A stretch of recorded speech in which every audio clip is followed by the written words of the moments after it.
जब कोरोना बीमारी आई तो कोरोना बीमारी से, महामारी से लोग भयग्रसित थे। लोगों ने आध्यात्मिक जीवन गहराई से, कुछ लोगों ने पकड़ना शुरू कर दिया कि चलो जो शेष समय बचा है भगवान का ध्यान कर ले, स्मरण कर ले, माँ का ध्यान कर ले, पता नहीं कल क्या हो जाएगा। सब लोगों ने अपने सामने देखा, एक से एक पूंजीपति, एक से एक करोड़पति जिनके पास धन संपदा थी, अपने जीवन को नहीं बचा पाए। मगर कुछ समय ही हुआ, सब कुछ मनुष्य भूल जाता है। कल किस चीज़ से डर रहे थे, कुछ समय आगे निकले, वो परिस्थितियां भूल गए और फिर उसी लाइन पे लग गए। जिस तरह एक कुत्ता प्रजाति होती है, कुत्ते को कोई किसी जगह जाता है, खाने पीने के लिए जाता है, अगर उसके एक डंडा भी मार दो भागेगा।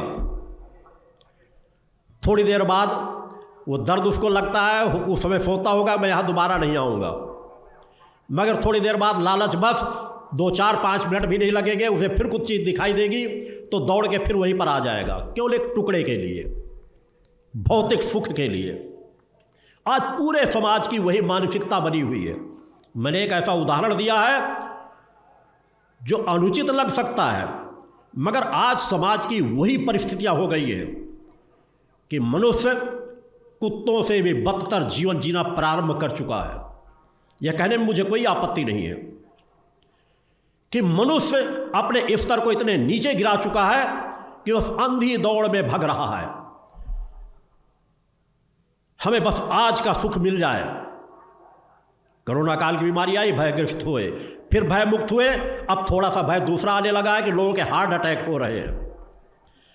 हर व्यक्ति डरा हुआ है, सोते जागते उठते बैठते दिन भर 100 बार सोचता होगा मेरी छाती में, सीने में कहीं दर्द तो नहीं हो रहा। अगर थोड़ा सा दर्द हो रहा है तो डॉक्टर के पास भागेगा, यह कहेगा कि देखो रोज़ टीवी में दिखाई देता, कोई खाते खाते लुढ़क जाता है, कोई बैठे बैठे, कोई खेलते खेलते, कोई मंच पर नाचते नाचते हार्ट अटैक हो रहा है। उन चीज़ों को देख देख करके हर व्यक्ति भयग्रसित है। कल को यह भय भी समाप्त हो जाएगा। जब तक मनुष्य भयपूर्ण जीवन जीता है तब तक कभी वो शांति का जीवन नहीं जी सकता। वास्तविकता में भय मनुष्यों का जीवन तो होना ही नहीं चाहिए, निर्भयता का जीवन होना चाहिए। और इन महामारियों से भयग्रसित होते हो, हार्ट अटैक, कोरोना।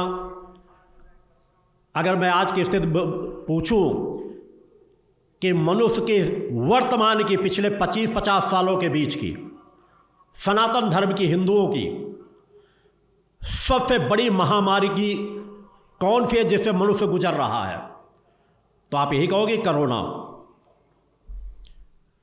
मगर मैं कहूँगा कि कोरोना से भी एक बड़ी महामारी है जिससे पिछले 25, 30, 50 सालों से लगभग मनुष्य समाज, खासकर सनातन धर्मी हिंदू समाज जो कह रहा है, उसे बहुत बुरी तरीके से ग्रसित होता चला जा रहा है। और वह है नास्तिकता। हिंदू समाज, सनातन समाज जितना नास्तिक बन चुका है उतना और कोई धर्म में नहीं है। नास्तिकता इतनी समा गई है कि जिससे हिंदू समाज को निकालना कठिन हो रहा है, असंभव नहीं है। और इसी कठिन कार्य को करने के लिए भक्ति मानव कल्याण संगठन का गठन किया गया है।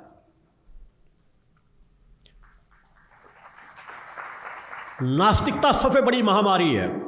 अगर आप आंकलन उसको नहीं कर पा रहे तो यह आपका दुर्भाग्य होगा। पूरे समाज को देखो, अगर आप लोग पूजा पाठ करते हो, श्रद्धा विश्वास समर्पण आपके अंदर है, तो मैं आपका जहां संबोधन कर रहा हूं केवल हर व्यक्ति के लिए नहीं है। 100 लोगों को खड़ा कर लीजिए, वो चाहे संगठन से जुड़े भी हों, संगठन से जो नहीं जुड़े हुए उनकी क्या हालत होगी वो तो आप लोग आंकलन कीजिए समाज में। मगर समाज में यदि मैं आज, चूंकि मेरी तृप्ति का एक ऐसा कोना है जो मुझे वेदना देता है, कमी आपकी है मगर वेदना मुझे है, क्योंकि मैंने आपको अपने जीवन का एक अंग माना है। और वह कमी नास्तिकता की, अगर आप माता पिता पूजा पाठ करते हैं तो आज 75% व्यक्तियों की मैं बात करता हूं, आंकलन करके देख लें, उनके घर का सर्वे करा के देख लें, 75% परिवार के बच्चे नास्तिक होंगे, आलसी होंगे, अकर्मण्य होंगे, पूजा पाठ में उनका मन नहीं लग रहा होगा। कहां से हो रहा है ये?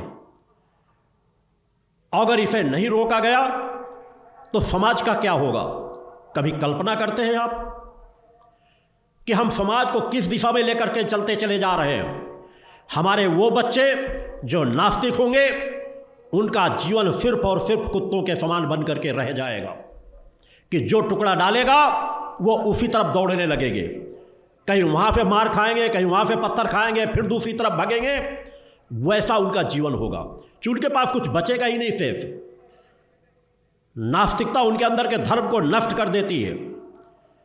वह भूल जाएंगे कि हम सनातनी हैं, वह भूल जाएंगे कि हम हिंदू हैं, क्योंकि यही भुलाने का कार्य हम एक लंबी गुलामी के बाद से लेकर के आज तक सीखते चले आए हैं, जिससे हम उभर नहीं पा रहे। और वह कम से कम उन बच्चों में समा गया है जो आज़ादी के बाद से अगर सही रास्ता दिया जाता तो शायद वर्तमान पीढ़ी के आने वाले बच्चे उससे बच सकते थे।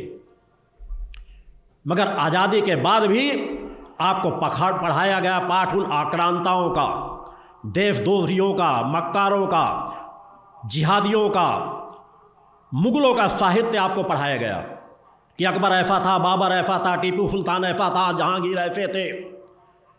उनके बारे में पढ़ाया गया। हिंदुत्व की शक्तियों के बारे में लोगों को अवगत ही नहीं कराया गया। दुर्भाग्य से आज़ादी के बाद शिक्षा मंत्री भी ऐसा बनाया गया जो एक जिहादी था, मुसलमान था। हिंदू मुसलमान की मैं बात नहीं करता, मैं जितना अपने धर्म का सम्मान करता हूँ उतना ही इस्लाम धर्म का सम्मान करता हूँ। मगर आज इस्लाम धर्म दिशा विहीन हो चुका है, रास्ते से भटक चुका है और वहाँ 75% लोग जिहादी मानसिकता के बन चुके हैं। वो अपने धर्म के ही द्रोही बन चुके हैं, मानवता के लिए द्रोही बन चुके हैं और पूरे विश्व के लिए खतरा बन चुके हैं।